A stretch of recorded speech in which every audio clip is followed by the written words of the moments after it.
At Zidane Shifin, AM, your phone vibrates. You didn't wake up to an alarm, you woke up to risk. Because somewhere in the world, a market just opened, and it might erase you. And that's the part no one shows you. You live in a house so expensive it doesn't feel real anymore. It's quiet. Too quiet. You should feel rich. You feel hunted. You slide into a car that isn't yours, flown to an office you barely see, managing money that isn't really yours either. By the time the city wakes up, you already know the damage. Tokyo closed red. Europe's wobbling. One trade moved against you while you slept. You're down 8 figures. And before you feel anything, you remind yourself, yesterday was worse. Yesterday, you made it back. That's the loop. Lose, recover. Repeat. Here's the first lie everyone believes, that hedge fund CEOs chase money. They don't. They chase control. And control is addictive. When you enter the office, nobody relaxes. They tense up. Not because you're powerful, but because power here is fragile. Every person around you is exhausted, brilliant, replaceable. They don't fear losing their job. They fear being wrong in front of you. Because being wrong costs millions. And millions always have a face. Screens flicker. Voices rise. Fortunes swing on rumors, weather patterns, shipping delays in countries you'll never visit. You're not investing. You're waging asymmetric war against uncertainty. You're expected to win when markets rise. You're expected to win when they collapse. Neutral isn't allowed. That pressure never shuts off. Here's what nobody tells you. Most hedge funds don't die from bad ideas. They die from timing.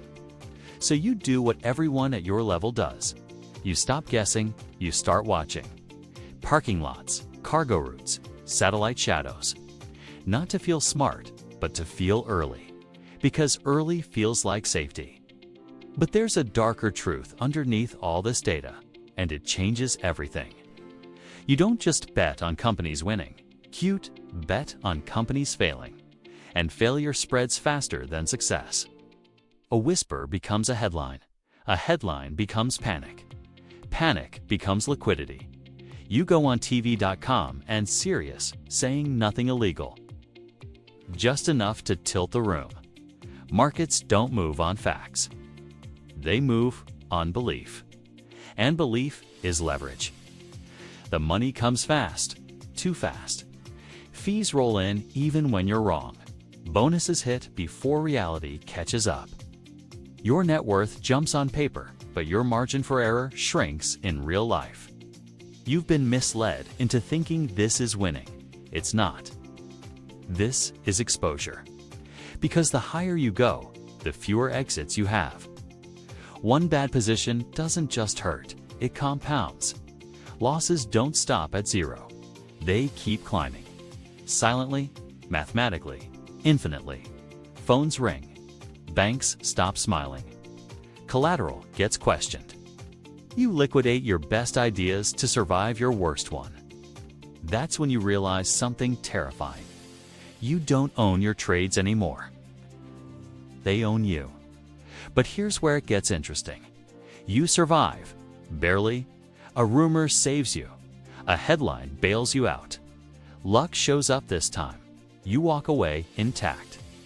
But smaller, and everyone notices. The market forgives mistakes. Investors don't. Dinners feel transactional. Conversations feel staged. Every relationship has a hidden spreadsheet. Your kid knows your assistant better than you. Your phone knows you better than your family. You're surrounded by people and completely alone. You're worth billions on paper, but mentally, you're bankrupt. Sleep is shallow. Peace is temporary. And the moment you relax, another market opens. This is why it sucks to be a hedge fund CEO. Not because you lose money, but because you never stop defending it. There's no finish line, no enough, just the next trade, the next risk, the next opening bell. Your phone lights up again. A new session just started. You're up 7 figures. You smile. Not because you're happy, but because you survived one more night. And if you think this pressure is bad, wait until you see what happens when hedge funds lose control of the market itself. That story is next.